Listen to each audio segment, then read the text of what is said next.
Ronda Rousey refusing to call the Smackdown Women's Championship a Women's Championship. Paul Triple H Levesque once again taking his NXT brand, a premium live event, and putting it on the same day as AEW boss Tony Khan's pay-per-view.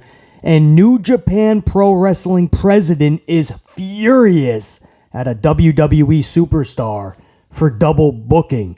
We go over it all coming up in this very video. First, we do have to comment on the sudden and tragic passing of Kevin Nash's son, Tristan Nash, at the age of 26. We got word of this late afternoon.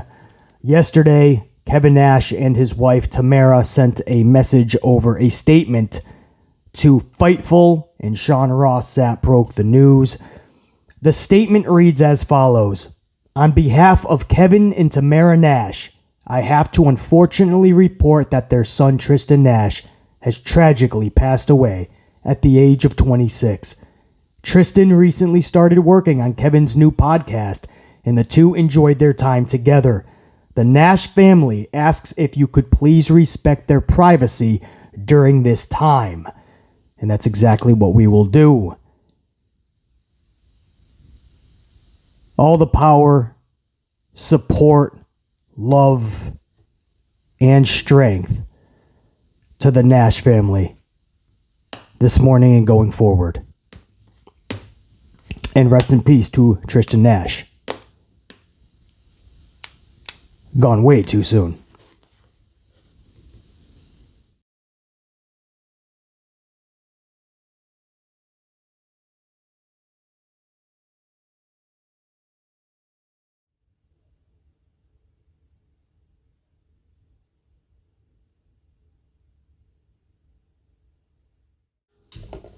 All right, so an odd start to the show because we actually just finished filming the show.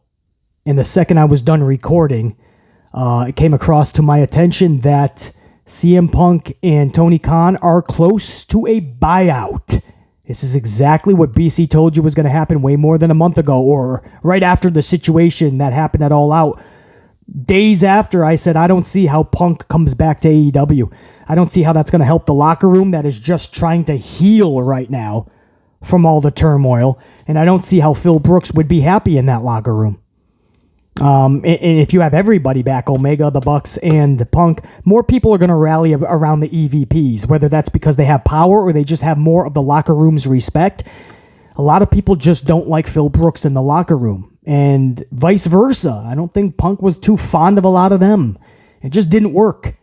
And the locker room got flipped upside down. Tony Khan lost control. Inmates are running the asylum. If Punk comes back, I don't see how the company benefits, and I don't see how Phil Brooks benefits, and how either one is going to be happy.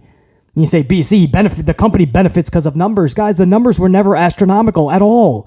Tony Khan can try to sell you that they were, but they weren't. I followed the numbers from day one. Way before CM Punk ever got there. And even when Punk was there, MJF was the number one rated segment all the time until Tony Khan finally listened to BC and moved CM Punk to the Q1 segment. And then and only then did Punk start to beat MJF in the ratings. And barely. That wasn't even most weeks, by the way. Or no, it was most weeks, but only when he was in the Q1. My point is, even ratings-wise, you look at the numbers when Tony Khan brags about selling out arenas and bringing in extra buy rates. Not by much on the buy rates, and the selling out of arenas would have sold out anyway. It just was done a bit faster. Okay, is that worth losing your company? The fucking values? Losing the locker room? Is it worth it? That's a hardcore no. I would hope Tony Khan would shout out from the rooftop. And again, even for Brooks, I don't think this is a good situation for him. And he knows that. BC said this is a buyout situation. I think Wade Keller first put it into public perception that that's where this is going to end up. So I do have to give some props over to Wade Keller. BC was one of the first to actually back those statements up because that's exactly what I was hearing, but I already knew that that's the only way that this could end up. Fightful then went and reported the same exact thing. Even Meltsy Boy is now reporting that he's hearing CM Punk and Tony Khan are talking, not about a return, but about a buyout.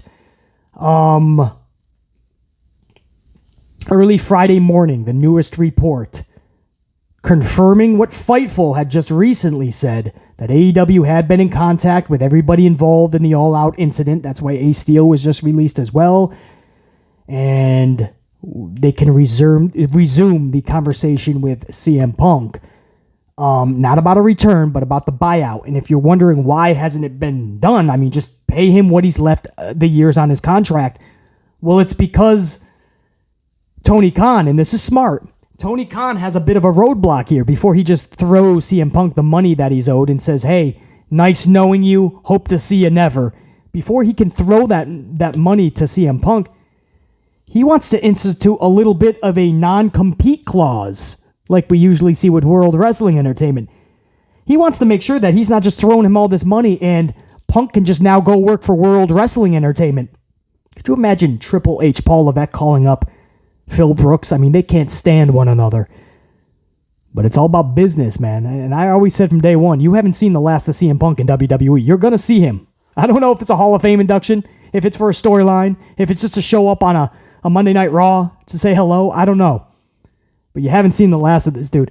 So Tony Khan wants to make sure that if there's 2-3 years, whatever's left on CM Punk's contract, that he's not just showing up to World Wrestling Entertainment either, like a Lex Luger type deal, you know? This isn't just a handshake. He wants to make sure that he's fulfilling the years under AEW, and then even afterwards. I bet you Tony Khan wants a little bit of time afterwards. So maybe he's going to try to institute something else legally.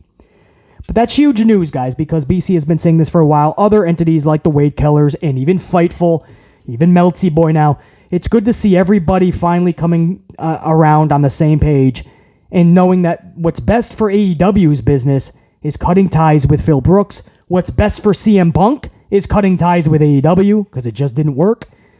And the injuries just started mounting up too. I mean, his body alone, I don't know if this is the best situation for Punk. And pay him off. You know, he signed the they tried. Punk gets his money. We call that a buyout, and everybody goes their separate ways. Now that the investigation is over, AEW has resumed talks with everybody. It looks like the buyout is imminent. And I expect details on a full buyout by Christmas. I would not be shocked if we hear details before Christmas. Which means that I think before Thanksgiving, that buyout is going to be official. And then we might find out details leaked toward Christmas. I think they want to get this done before the holidays for sure. So anyway, guys, that's some breaking news right when we were done filming. Now we can proceed with the actual show. So future BC is going to hand it back off to past BC. And you guys will enjoy the rest of the show, hopefully. Hope that makes sense. Past BC, take it away with the start of the show.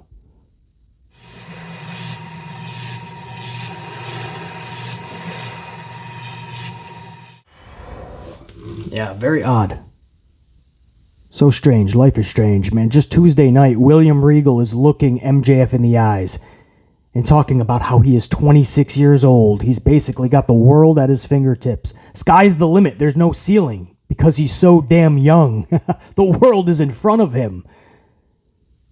MJF, 26 years old, and you know, you're trying to process that on Tuesday night. Like, that's true, man. He's got so much life to go. And then you, just a few days later, hear that WWE Hall of Famer Kevin Nash, his son, passes away at the same age, 26, and it doesn't feel right. It doesn't seem right. It's not right. You go through every emotion. You're basically frustrated that something like this can happen. Unfortunately, it happens all too often, and we just, as I aforementioned, man, we bring the most power, strength, love, and support over to Kevin Nash and his family during these times. We do have a show to produce, so we do have to move on. So that is what we're going to do. We are going to switch gears, and we'll start off with New Japan Pro Wrestling president, furious at WWE superstar Carl Anderson for double booking. Carl Anderson just returned to WWE with tag team partner Gallows to reform the OC in World Wrestling Entertainment. Triple H brought them back. And it looks like Carl Anderson he just wants that WWE security money. And he originally had a date in New Japan Pro Wrestling. The date was on the same day of Crown Jewel. And Carl Anderson then went and booked Crown Jewel to tag up with tag partner Gallows and former club member AJ Styles. They will be taking on Judgment Day. It's a big match. It's big money. Anybody that goes to Saudi gets at least triple the pay. If you're a big star, you can get 10 times plus. Guys like Lesnar, for instance, the Goldbergs, you'll get $1 million payday. Vince McMahon gets about $40 to $50 million per show on that. It's astronomical how much money Vince McMahon get. Yeah, that's right. Vince still, guys, even though he's not retired. Vince is still majority owner of World Wrestling Entertainment. Vince is still the lead dog. And Vince cashes in on these type of situations. So everybody gets a huge bump in pay. And Carl Anderson basically, he tried to make light of it on social. He said, well, it's New Japan Pro Wrestling's fault for double booking and not going through my money manager, Gallows. And Gallows kind of poked some fun at it. But the New Japan Pro Wrestling president, his word, this is not just what we're alluding to or we're thinking or we're paraphrasing. New Japan Pro Wrestling president said he is furious at Carl Anderson for double booking. But he will address this at another time, is what he says. But his word is he is furious. So, evidently they've had talks, but it doesn't sound like the New Japan Pro Wrestling president is at all happy. Furious, actually, that Carl Anderson would do that. You know, it's an old school mentality. Your word is your bond. You said you were going to be here. You got something better, and you just threw us away like yesterday's garbage. So he's not happy. I don't know. Can you guys blame Carl Anderson? I mean, if you just came back, is WWE now the sole priority? Thank you for a job, New Japan Pro Wrestling, when I didn't have much. But now that I have a lot, you can go hit the bricks?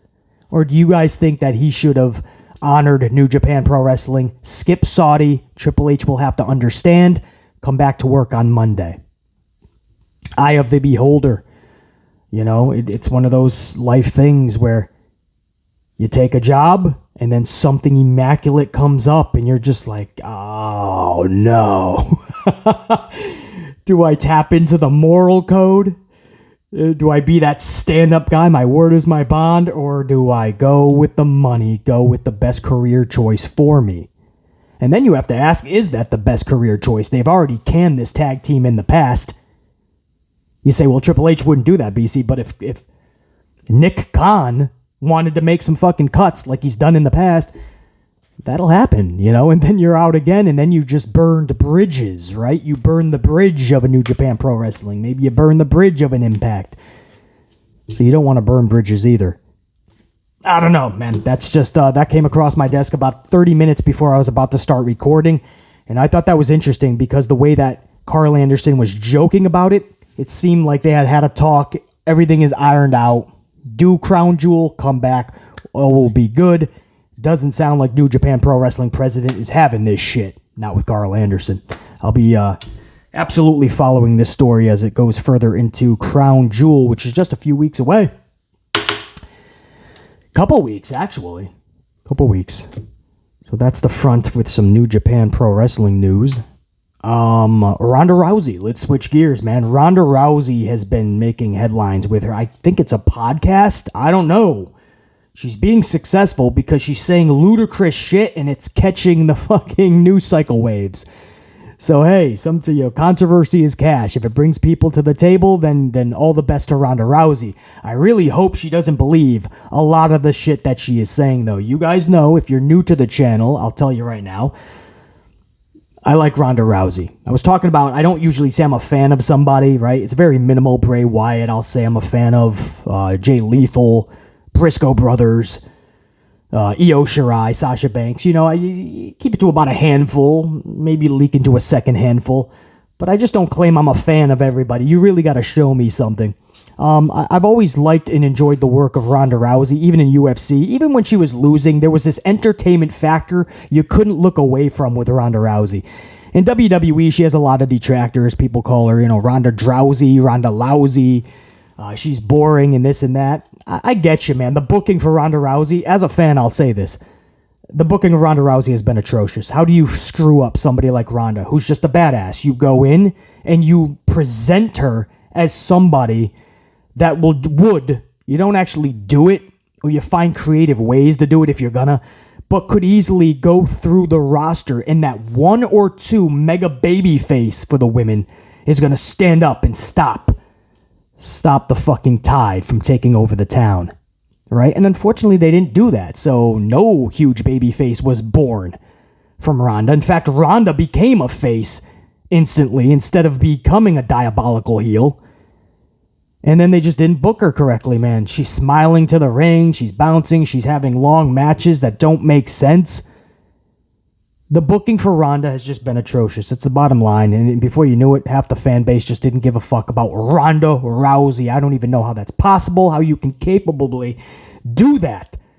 But then they doubled down and they did it to Shayna Baszler as well. How do you screw up Shayna Baszler? She's the fruit roll-up queen.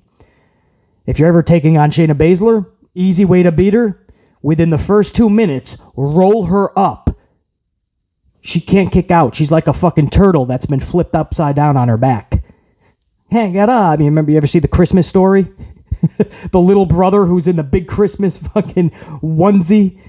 He's in his snowsuit because it's so cold, and he's got to go to the school in his snowsuit. So he's walking like this, and he gets pushed down. He falls down. And he can't get up, and he's yelling to his brother, guys, I can't get up. I can't get up. That's Shayna Baszler. That's Shayna Baszler. Watch the movie is called The Christmas Story. It's getting closer to Christmas. Watch it this Christmas if you've never seen it. Watch when the brother goes down and he's trying to get up. You tell me that's not Shayna Baszler? Every single match? So I don't even fucking come down on fans that complain about Ronda Rousey or think she's fucking horrible. I don't even come down on those fans because I can't even blame them anymore as a Ronda fan. But now on this podcast, she's not doing herself any favors. Again, I say this as a fan. She needs to relax just a little bit. She's saying some crazy shit like Logan Paul should defeat Roman Reigns and take the titles. How wild would that be? Yeah, it would be wild, all right. That's one of the cornerstones that would take you out of business, Ronda. You do not pump up for 2 years Roman Reigns to have Logan Paul take the titles. And mind you, if you're new to the channel, I'm actually okay with this match. I'm in the minority here. Absolutely.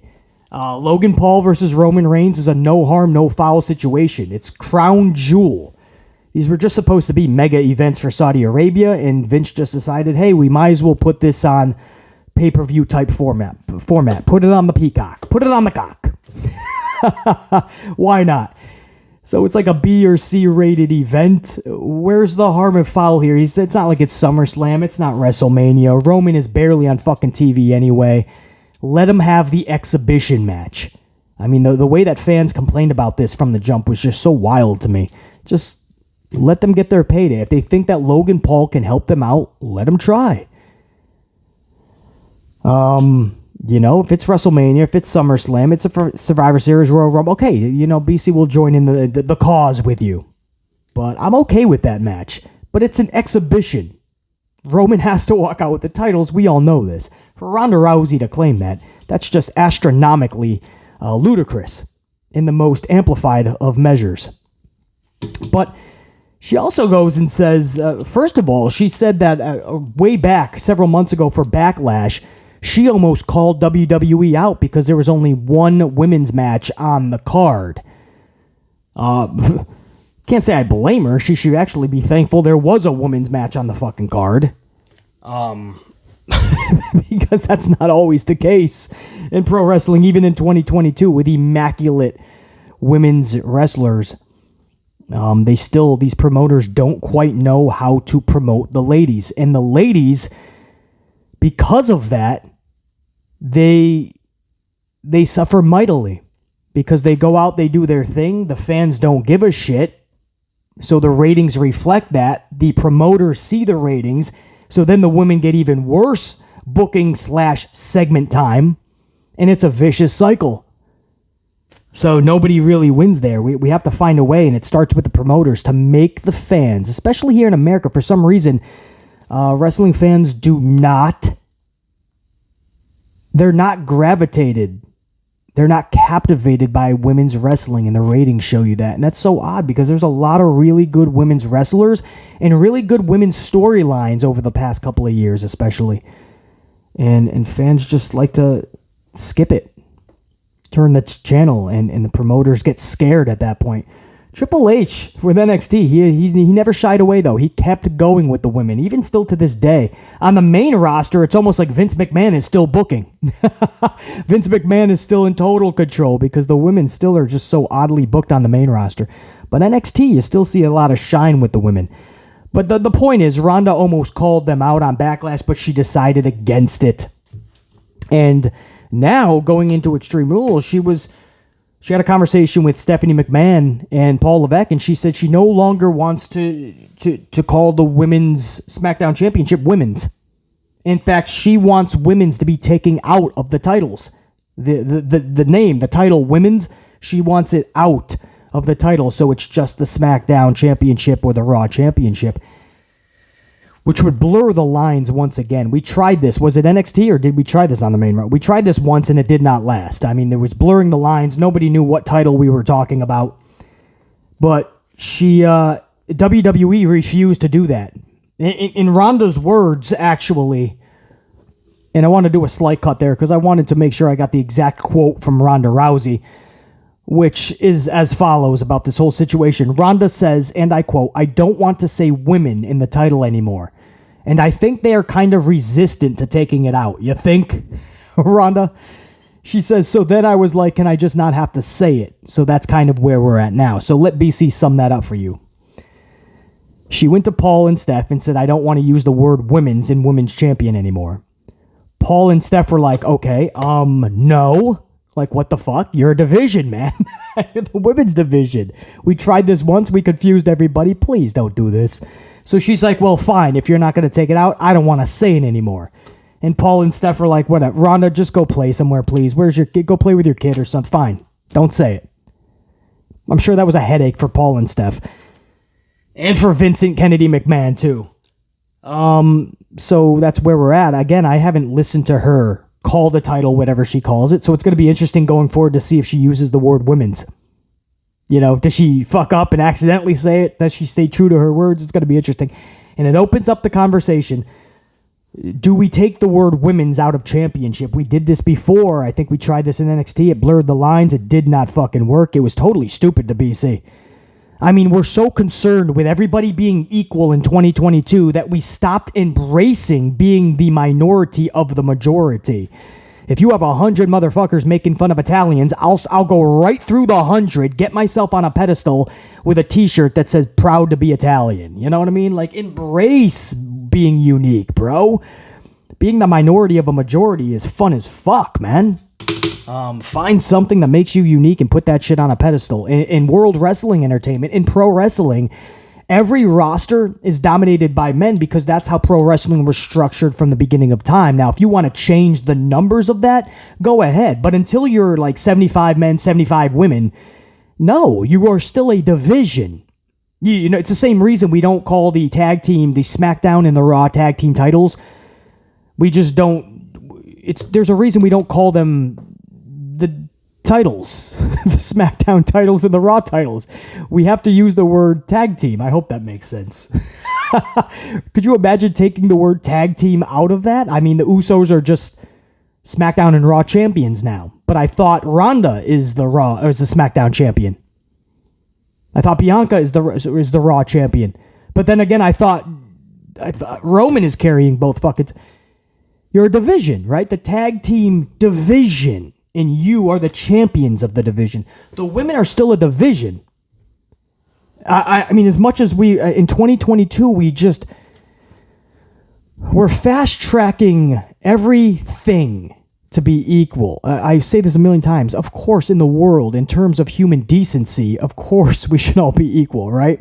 In terms of our opportunities, how we treat one another, what we deserve, of course, all that's equal. But in terms of company and work, sometimes there's just divisions, right? Sometimes there has to be those labels. There has to be. You're a women's division. If you look at the WWE roster, guys, 80 to 90 if you combined Raw and SmackDown, not including NXT. Raw and SmackDown, you have about 80 to 90 dudes up front. I don't have the actual numbers, but I would say 80 to 90 at least. For women, you have about 20 to 30 up front, correct? So you have about a third of what the men have in terms of numbers. There's no way that you can remove that title. Again, 5-10 years from now, whatever, if women's wrestling really starts to captivate, which I hope it does. It's got the fucking talent, I believe. And if it ever does, and all of a sudden we see 75 ladies and 75 men in a company, okay, then we have to revisit the conversation, and we are in a whole nother place where pro wrestling is not really dominated by the men and the men's culture. But numbers-wise, it just is. Now, there's a huge women's audience these days. That's awesome. I can tell you from the BC channel, too. That's awesome.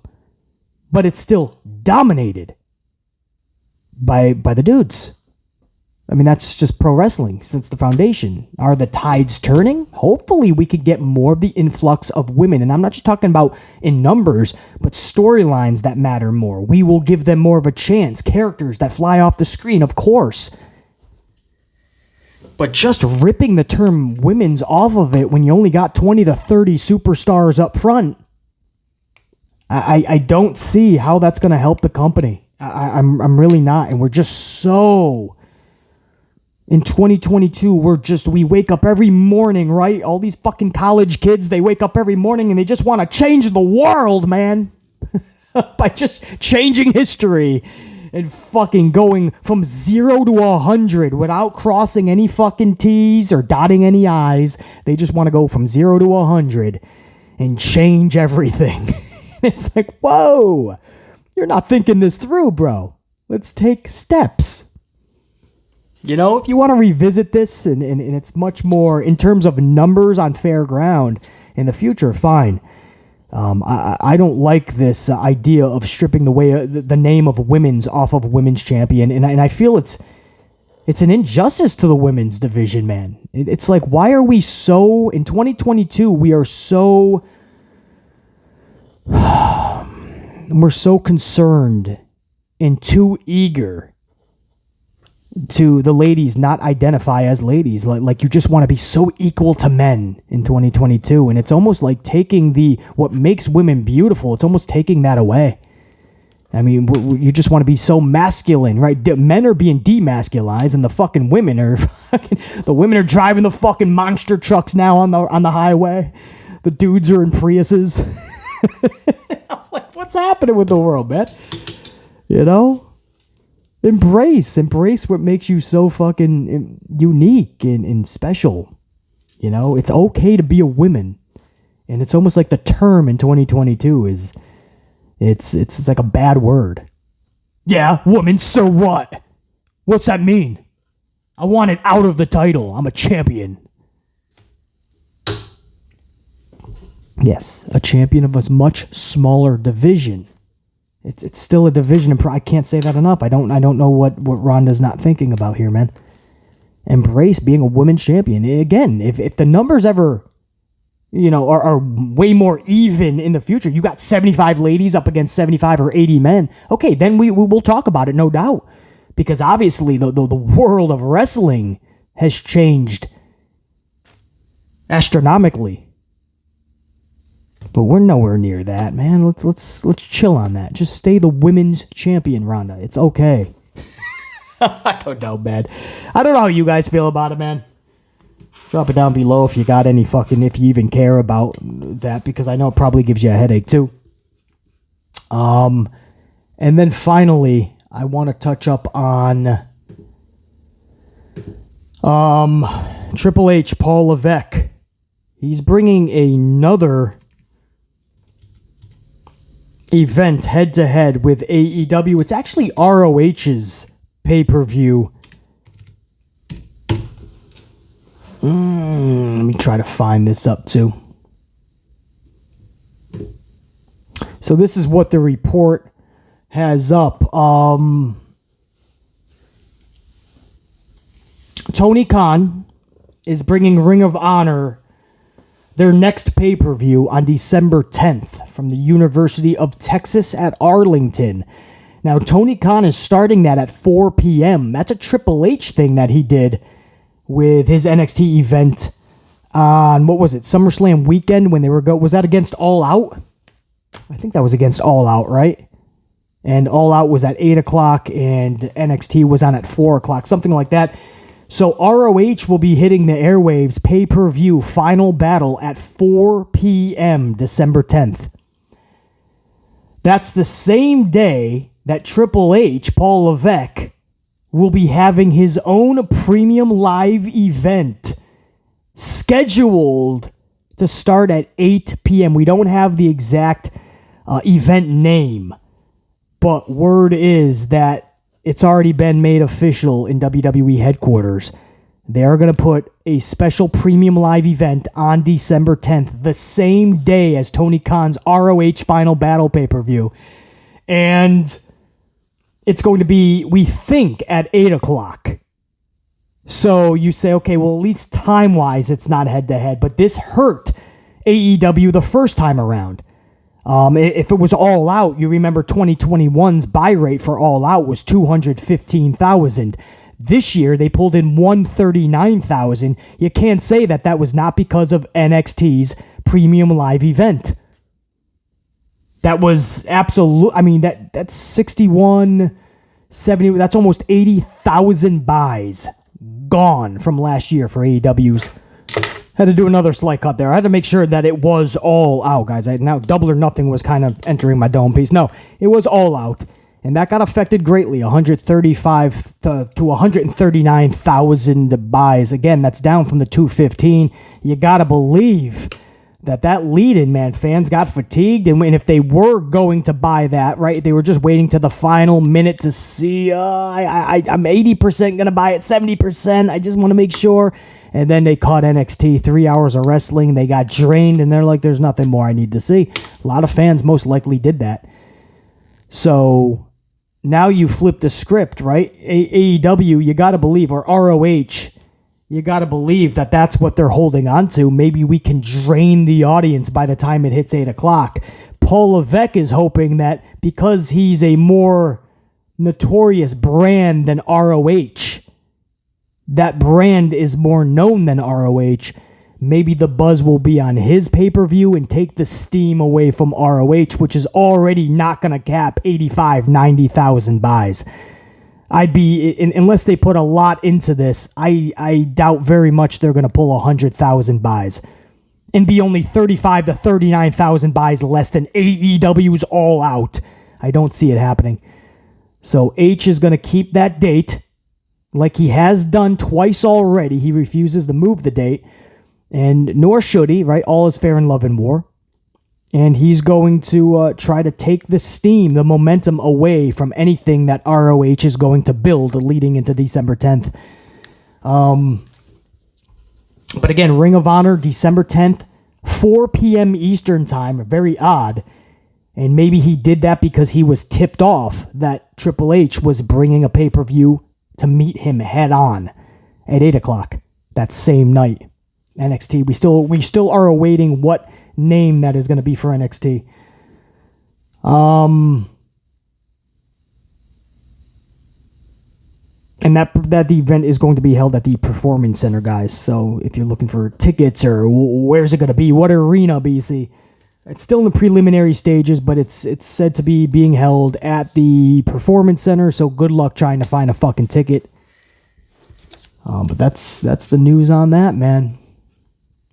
Paul Levesque and Tony Khan. I think this is just the beginning of a lot of head-to-head matchups with them. Paul Levesque has not forgotten, nor will he, that AEW kicked the shit out of him on Wednesday nights and booted him to Tuesday. He's not happy about that shit. You saw that this past Tuesday. He brought so many main roster talents, from Kevin Owens to Shinsuke Nakamura to Finn Balor to Damian Priest to Rhea Ripley to Raquel Rodriguez. You name it, man. They were there. Sonya Deville. I mean, he put that main roster heavy. He still lost in the ratings by only 70-something thousand, though. So he closed a pretty good gap, at least. And if you're Tony Khan, he made it clear. When he was asked, do you ever see yourself working with WWE in the future? He was asked this just 2 months ago. He said, before, I would have said yes. He said, now the way they're treating me, absolutely not. And by they, he means H and Steph. There's just, there's no love that is lost there, man. This is, for people that go, oh, just enjoy wrestling. It's not a war between them. No, it very much is. Listen to what they say. Look at what they're doing. This is their own little fucking beef, their own little war. They can go in front of a camera and say that it's not and give you all the cute words to steer you away from the reality of the situation, but the reality of the situation is Paul Levesque and Tony Khan want to take one another the fuck out. Behind the shed, do them in, hit the bricks. BC Amplify, that's what I got for you guys, man. I tried to keep this well under an hour this time. Hopefully I was able to do that, man. I know the past few have been over an hour. We've had a lot to talk about. SmackDown tonight, I want to talk about that real quick, man. A preview, as you see, man. SmackDown is tonight, and it's a loaded show. Logan Paul is going to be there tonight. He is scheduled. We're not hearing that Roman Reigns is scheduled, but you're all going to get Logan Paul. So does that get you excited?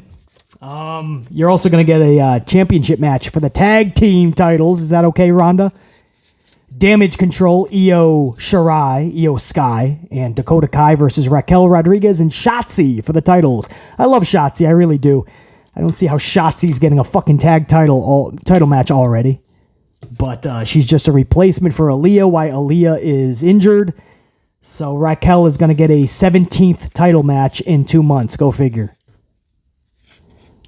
Also, Liv Morgan is going to take on Sonya Deville. You saw what happened between Morgan and Deville last week. Deville was pushing the buttons of Morgan for losing her SmackDown Women's Championship, and Morgan just flipped the fuck out on Deville. That's going to be a match tonight. And a Bray Wyatt segment is planned. We don't know if that means he's going to be in the arena. Is this like one of those backstage type segments? Return of the Firefly. No, I'm playing. But a Bray Wyatt segment is announced and planned for tonight as well. So they do have a loaded show.